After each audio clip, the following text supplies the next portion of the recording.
Hi, it's me. Sorry, the lighting behind me is really strange. Um, it's Grace. Um, I don't know why I'm making this video. I'm just kind of bored. And, I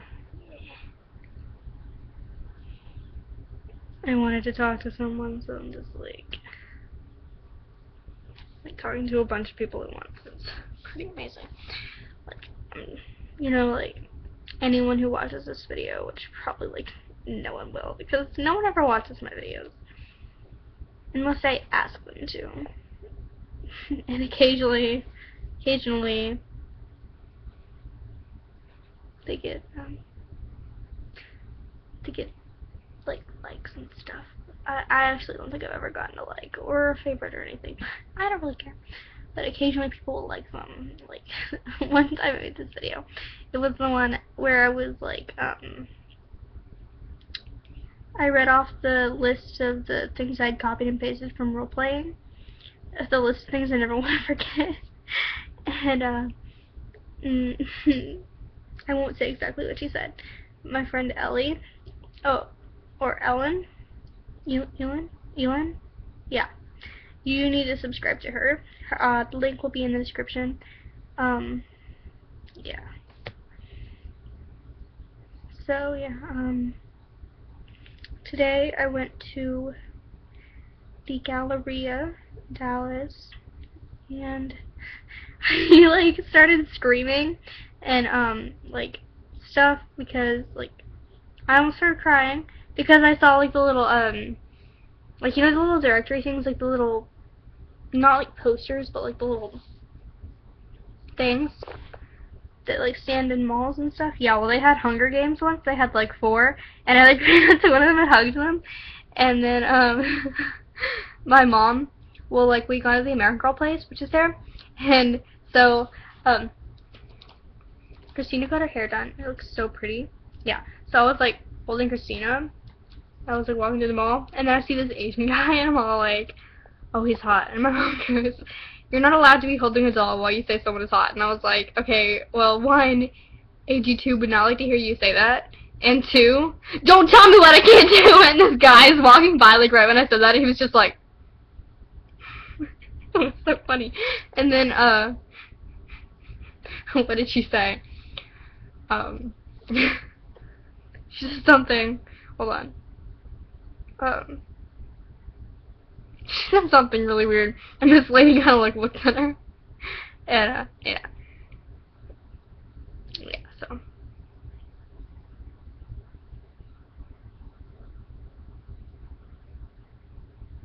I'm tired, because I woke up at, like, 9 this morning, and I never wake up at 9, like, ever. Yeah, you see, like, these bags and stuff, and dark circles, I don't know, it's kind of gross, but whatever, deal with it. My mother, my Hamaha, and I are going to bleach our hair later because my roots are bad. So I'm going to get, like, this streak redone, like, up here and stuff. And then I'm going to get some of my bangs done. I'm excited. And, yeah.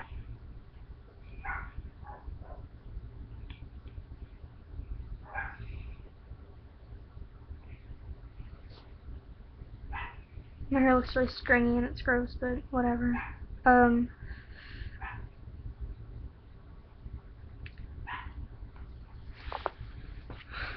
I need to get out of the bad lighting, but yeah. So, oh my god, my eyes look bad. This light, I don't know why, but it got brighter last night. Like, I turned it on, and then I was, like, doing something, and it, like, gets brighter. I'm like, what are you doing? And, yeah.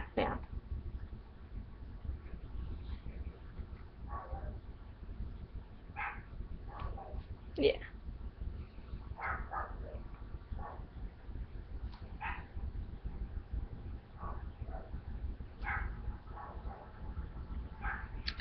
Oh, Burke is being loud about breathing and stuff. Joy to the world, and yeah.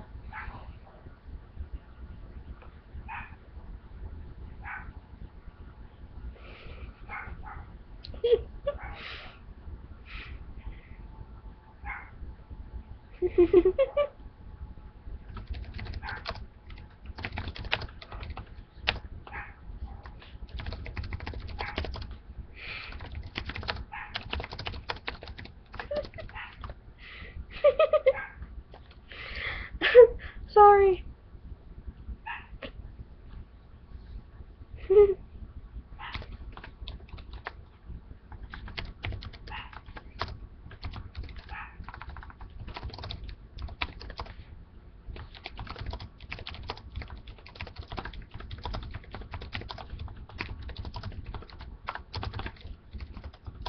So.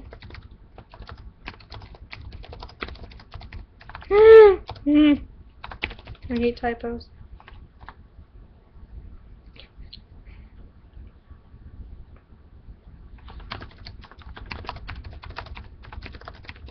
Okay. So, since I have nothing else to do, I think I'll read you guys a story. Because, you know, I love to do that. How long is this video so far? Wow. Okay. Well, you're lucky this story isn't too long. Oh god. Which one should I read?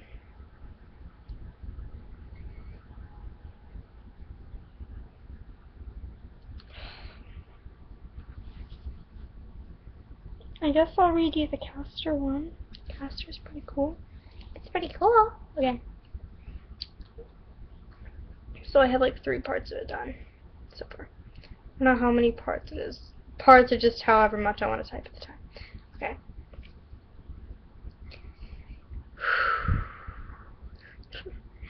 I stumbled on the hallway of my middle school, trying to keep my leg from twitching, but my Parkinson's has a mind of its own, and I end up falling flat on my face.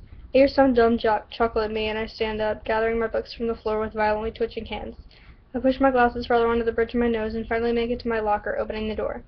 I exchange the textbooks with library books and close the locker door, walking out of the building with difficulty. Dad's car is waiting out front as usual, and I slide into the passenger seat, placing my books on my lap and looking at my dad. He smiles at me. "How was school?" I shrug. "Not great." He says, "I'm sorry." I shrug, and I can feel my mouth twitch. I fell a lot today. I couldn't stop twitching. He moves a piece of hair on my head back to where it belongs. "I'm sorry to hear that, too." My fingers twitch against my books. "Have you been coming up with anything new?" He nods. "I have. I'm working on a 3G iPhone, which will be way better than the 2G. I smile for the first time today. "Awesome." He nods. "And you'll be the first to have one." My smile grows. "Thanks, Dad." He grins. "You are very welcome." He drives back to our mansion-type thing, and I get out of the car, my knee twitching and buckling, but Dad runs around the side of the car and catches my arm before I can collapse. He helps me inside and leaves me to the couch where I lie down and close my eyes. I can feel him remove my glasses before I drift off to sleep. I posted that on Polybore, and I didn't really think it was that emotional for my emotional stories. Maybe I just have different opinions of emotional. I posted it. And that's all I posted at the time, because that's all I had. And then he gets these comments. Kat says, "Aw, Castor!" And Rosalie says, "You're so And I said to Kat, I said, "Castor, indeed." And then Rosalie, I just, and then she commented, "So emotional." so emotional. And she said, "Yes." And I said, "Indeedy." And Kat says, "Oh, I love Castor too, almost as much as I love trees." And I said, "Well, I love Castor more than trees, so And she said, "Power Rangers." I don't know where that came from. "Oh my, but trees are amazing." And I said, "What? Me either. But Castor is more amazing." Okay, so then I have that, and then I also have more. I have a whole blog for this stuff if you wanna visit. I'll have the link posted along with Aylin's page. I don't even know if I'm saying that right, so I'm sorry if I don't. But yeah, when I wake up, okay, I'm gonna start reading again. So here's your warning. When I wake up, the room is blurry and I sit up squinting. Why can't I see? Oh, I feel around for my glasses on the table and pick them up, pushing them back on my face. Oh, better. I stand and walk to the kitchen where Shelby's making dinner. I place myself on the counter and she smiles at me. "Hey, Cass." Oh wait, has to be a southern accent, because she has a southern accent, because I couldn't resist, because she just reminds me of people from the Help and okay. Okay. So I'm sorry if I offend anyone, but, you know, I'm from the South too, so, you know, we're all friends here. Okay. Yeah, like, I don't want to offend people, but, yeah, this is just my stereotypical southern accent, so just bear with me. It's not too good, but yeah. Hey, Castor. I half smile back. Hi. She hands me the bottle of Parmesan cheese. Want to help me? I shrug. Sorry, this is weird. I'll probably screw everything up, but sure. Typo. She shakes her head. No, I don't think you could screw anything up if you tried. I sigh. Want to bet? She drops 3 pieces of chicken into her pan and stirs the white wine tomato sauce in the pot next to her. Castor, you're a smart kid. You're very sweet too, and I've never ever seen you mess anything up. I hang my head. I screw things up all the time. My English teacher can't even read my handwriting because I can't go 2 minutes without something twitching. She looks up at me. Look at me, Castor, and listen. Just because you have Parkinson's doesn't mean you can't do things well. I've heard you sing. She takes the chicken out of the pan and places each piece into a glass dish, pouring tomato sauce all over them. I sprinkle the Parmesan cheese on top, and she slides the dish into the oven and closes the door. She helps me down from the counter and looks at me. Here we go. This is the great part. My hair is staticking. Do you see that? Yeah. Okay, well, I feel it, so I don't really care. I posed my penna today. Okay, that's irrelevant. Okay, here we go. Castor, you are kind. You are smart. You are important. I know. Don't you like it? I can be an actor. Okay. I nod. Thanks. I trudge over the kitchen and up the stairs to my room, closing. Remember, Carl's nose is bleeding. Okay. I can't get through this. Okay. I trudge over the kitchen, up the stairs to my room, closing the door and sitting down at my computer. I turn it on and stare at the picture of me and Dad with Mom. I cover my face with my hands and cry, remembering the night when she died. I allow myself to cry for about 15 minutes before wiping any signs of tears from my face. Look at my hospital's website and sign in to see when my next appointment is. Friday at 7. I hope my doctor is nice, unlike... Wait. My doctor is some woman named Blanche O'Dare. You like the foreshadowing? Okay. I've never had her before. Apparently she's new. I hope she's nice, unlike my last doctor, Gwyneth or something. You like that foreshadowing too? Okay. I do a lot of that. I'm like 8'4", blonde hair to the flow. Shoulders never thought I'd think about rapping hardcore. No, I ain't got a gun. No, I never lived in a club. I still live with my parents, but I'm still a thug. What? What? I knit sweaters, yo! Anyway, I'm so gangsta you can find me baking cookies at night. You out clubbing, but I just made caramel delight. I'm sorry. I love that. I love that. You don't want to fight me. In my extra small white tee, Swift and T-Pain rapping on the same track. It's a thug story, tell me, can you handle that? I love that. Okay. I'm off track again. Okay.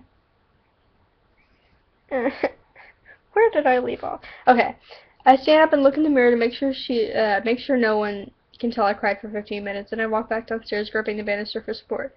I sit down at the dining room table, and my dad sits down next to me. Did you find out when your next appointment is? I nod. Tomorrow at 7 with Dr. O'Dare. He nods, and Shelby walks out of the kitchen and hands me and my dad a plate of food, and she walks back into the kitchen and sits at the table in there. My dad sighs. Shelby, I've told you multiple times, you do not have to sit in there.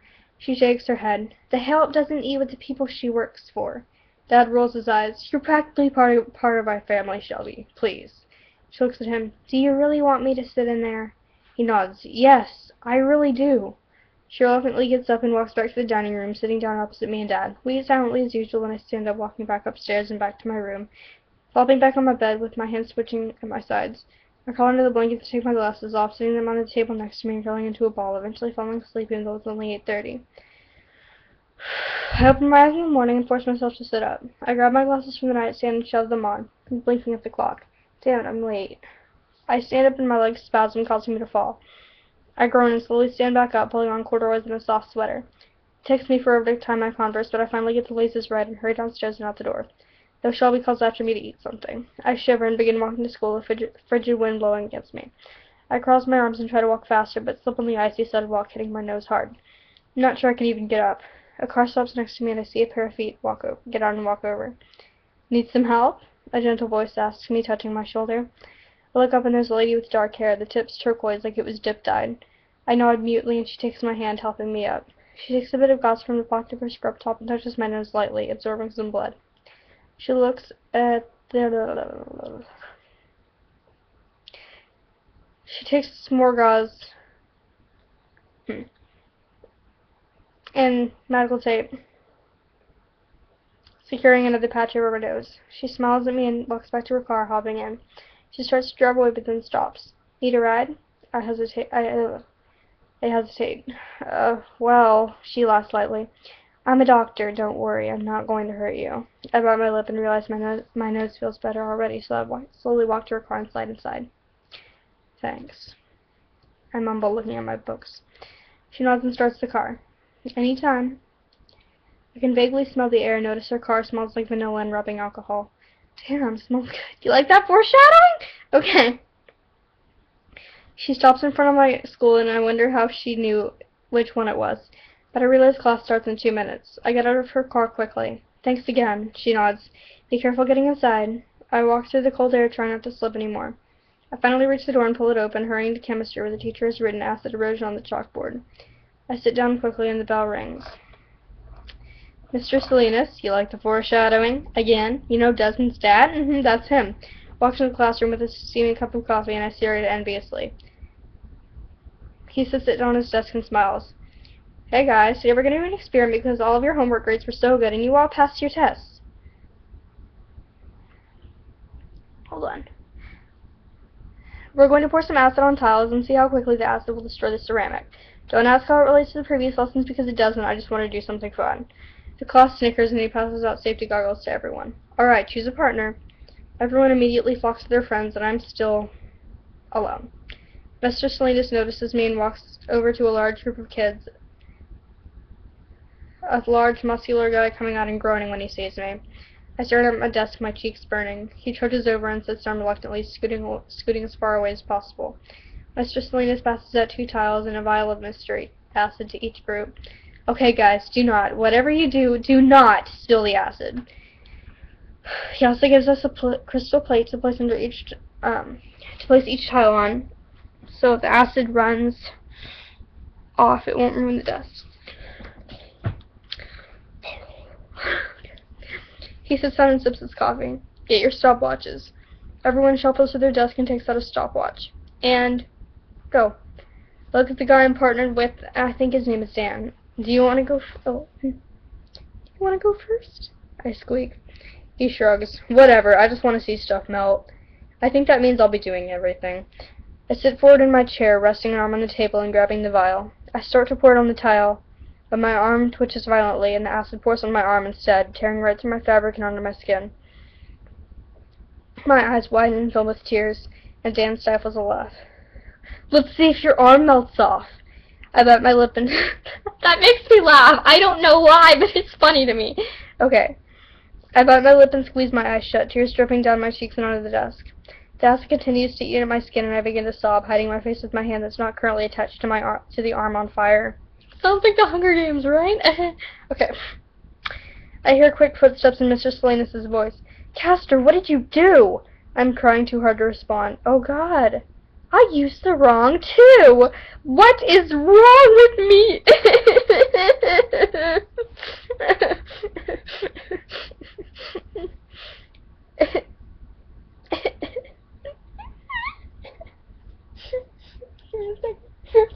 Ooh, I love this perfume. I haven't used it in a while. Anyway, this made it better. Oh my God, it smells so good. Okay. Sarah's View Lovers, Little Angel. Not so good. Okay. Anyway. And Dan explains nonchalantly, and I think he's still watching my arm to see if it melts off.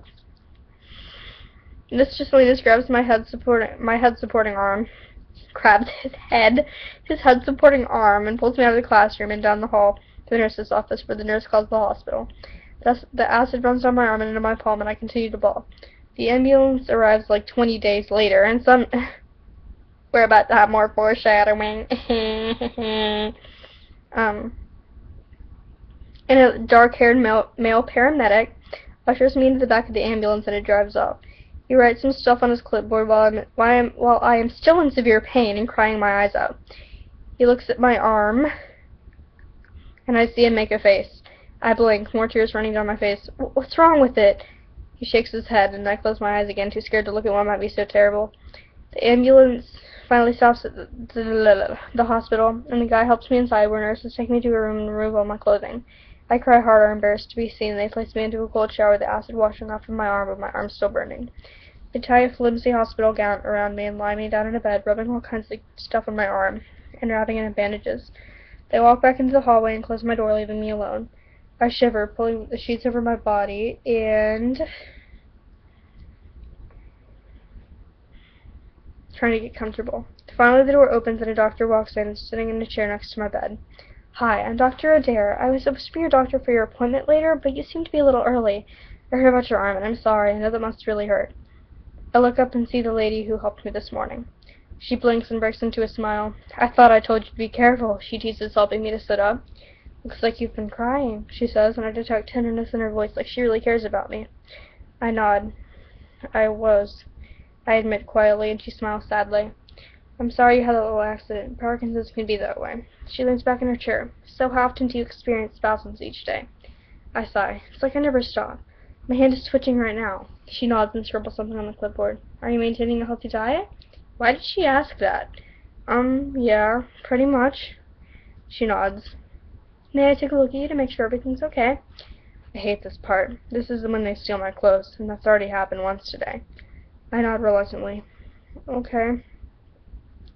She pulls the blankets back and stands me up, untying the gown and circling around me, scanning my body. She lightly touches my stomach and feels her way up to my ribs. I don't think you eat much. I shrug uncomfortably, desperately wanting to cover myself. I eat enough. She feels of my arms, frowning slightly, and then bends down and examines my legs. You're quite bony. Mind stepping on the scale for me? I swallow and step on the scale, and she watches the numbers. Well, you are at a healthy weight. Do you exercise much? I shake my head. No. She nods. Oh, I see. Okay. She pulls the hospital gown back on, and I step in as her fingers brush my butt lightly. Oh, I'm sorry. She finishes tying it, and I break down in tears again. She gasps. What's wrong? I throw my arms around her and bury my face in her chest, telling her about what happened when I was 5, when the man came into my house and raped my mother, and I then shot her. She rubs my back soothingly. I'm so sorry, she whispers, picking me up and placing me back in the bed softly. I didn't mean to make you feel violated. I'm so sorry. I sniff, shaking my head. It's okay. She wipes the tears from my face quickly, and I stare up at her. Will you be my doctor every time I have to come? She blinks. Really? I nod. Please? She smiles softly. I'll request that. I nod, sniffling again. Thanks. She covers me with the blankets and hands me a couple pills and a glass of water. I swallow the pills, and I can feel my eyelids starting to get heavy. You are a great patient today, Castor, she says gently, touching my arm before walking out. And there is one more part. Wait, no. 2 more parts. Congratulations. I forgot about the one I wrote today. They're both relatively short, though. This one's, I find it kind of cute. I wake up and see Blanche sitting next to my hospital bed. I moan, feeling a sharp burn in my arm, and she leans over. Your arm still hurting? She asks softly. I nod, and she stands up, padding over to the cabinet, where she takes out a syringe and comes back over to me, wiping the crook of my good elbow down with alcohol. She sinks the needle into my arm, and I wince. Sorry. I shake my head. It's all right. She sticks the band-aid over the place where she pricked me. That should help. Would you like me to get you some food? I shrug. Sure, thanks. She smiles. Can you guess what's about to happen? I bet you can. Sure, thanks. She smiles and opens my room door. I'll be right back. I nod slightly and rest my head back on the pillow, feeling my arm twitch. A few minutes later, the door opens again, and there's Blanche with a tray of food. She walks back to my bed and presses the button on my bed to elevate it. The bed rises up, allowing for me to sit. She sits down in the chair and places the tray on her lap, dipping a spoon into the bowl. She brings it over and holds it up to my mouth. I knit my eyebrows. You don't need to feed me. She smiles. I wouldn't want you to spill. I feel myself blush and open my mouth, allowing her to place the spoon inside. I feel a couple drips of soup on my chin, and she scrapes them off and gently lets them through my lips. I cannot believe I'm letting this woman feed me like a baby. And I also can't believe I like it. When the soup is gone, she takes my mouth. She wipes my mouth and stands up. She takes my mouth. She's taking his mouth, and Carl's nose is bleeding. We got so many phase deformations going on in these stories. And stands up. I think your dad is going to be here soon to check you out and take you home. I nod. Thank you, I say quietly, and she nods. Any time. She shifts my bangs lightly and then draws away, leaving the room with one last look at me. Okay. Got one more part. Okay, this part's a little longer than the last one, but it has more stuff going on. I'm sitting in class on Monday morning, thinking about who but Blanche. I've been trying all weekend to get her off my mind, but the way she fed me and touched my hair, it just made me feel so wanted. Okay. Then Ashley sits down next to me and leans over, kissing my cheek. Hey, Castor. I smile. I have to use this voice. Hey, Castor. I smile. Hi, Ashley. She glances at my arm, my twitching arm. What's wrong with your arm? And why is the other one in some huge thing? Don't ask me why he's dating this girl. I sigh. Spilled some acid on me, and the other one is just twitching. Her eyebrows furrow. How did you spill acid on you, and why is it twitching? The arm I was pouring acid with twitched, and it's twitching, and was twitching, because I have Parkinson's disease. Her eyes widen. Is it contagious? I shake my head. No. Oh, good. She sighs, relieved, and continues to watch my arm for the rest of class. At lunch, I sit down alone and open The Hunger Games. It's some new book that I bought because it looked interesting. I flip to my page and read, finding it really is interesting. I turn the pages intrigued, and then I feel a hand on my shoulder. I whip my head around and seek a couple jocks. One smirks. Nerd. The other picks up my book and thumbs through it. It's just about some girl getting pretty. Well, sounds like something a geek like you would enjoy. I shake my head. It's not just about her getting pretty. She's about to go into an arena and fight to the death. He raises an eyebrow. So you're going to read a book about some girl getting beaten to a pulp. Sounds a lot like you. He grabs me by the shirt collar and slams me into the wall, pinning me to it. I close my eyes and one of them punches me in the jaw, then in the stomach, and lets me sink to the floor. I guess they found a better target because they just walk off. I place a twitching hand on my jaw and sigh, sitting back down and finding my page. I can see someone sit down next to me out of the corner of my eye. I look up and see it's Ashley. I smile at her. Hey. She half smiles back. Hi.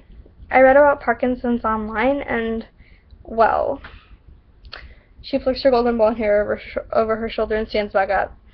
I'm breaking up with you. My eyes widen. What? She shrugs. Sorry, but that's just freaky. Constant twitching. Weird. And totally uncoordinated. I guess I also want someone more athletic and hot. She turns on her high heel and clicks away. Another gone. Oh, I didn't remember I cussed in the story. Because of my disease. I thought she was... I don't want to cuss on here as much as I do in the story because, you know, children might be watching this. Okay.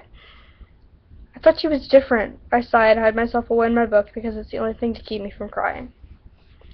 It's done. How long is this? Oh, wow. It's 30 minutes long.